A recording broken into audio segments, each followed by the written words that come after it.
বন্ধুরা আজকে চিকেন করব, তার আলু ভাজছি আর একটু চিকেনটা আর একটু দিয়ে একটু হালকা করে বিরিয়ানির মতন করে নেব। এই যে রাজমা সরি গুগলির মটর, মানে এই মটরটা ভিজিয়ে রেখেছি আর চিকেন করেছি। আর এটা হচ্ছে চানা মটর, মনে করবো ব্লগটা দেখতে থাকি। চানা মটরটা কিমা দিয়ে করবো।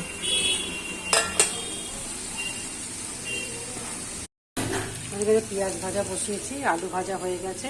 আর এখানে আদা, রসুন, পেঁয়াজ, টমেটো, ধনে, জিরে, কাঁচা লঙ্কা, রসুন সব কিছু দিয়ে মশলা করে রেখেছি, গরম মশলা করে রেখেছি। এটা দিয়ে এবার রান্নাটা করব।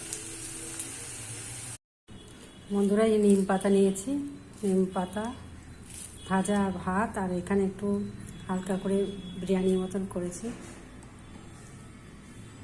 আর যে স্যালাড, ব্লগটা দেখতে থাকুন। এই বন্ধুরা খাচ্ছি।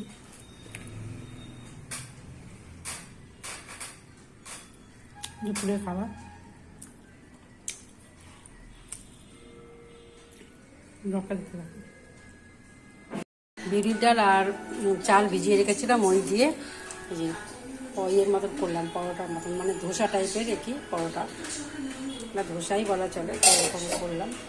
আর তার সঙ্গে কফি নিয়ে নিয়েছি, এটা সন্ধ্যে জলখাবার। বন্ধুরা এইটা 1 কাপ বিউলির ডাল আর 3 কাপ সেদ্ধ চালকে ভিজিয়ে রেখে দেবেন। সকালে ভেজাবেন, সন্ধ্যাবেলা করবেন। তার মধ্যে একটু মিষ্টি, একটু নুন আর একটুখানি কাঁচা লঙ্কা চিড়ে দিয়েছি। দিয়ে এবার ওটাকে মিক্সিতে বাটবেন, বেটে এবার তারপরে একটু গোলা রুটির মতন, মানে তেল দিয়ে এপিট ওপিট করে ভাজবেন। আর সসের সাথে হোক খাবেন, দারুণ লাগবে। করে খাবেন বন্ধুরা।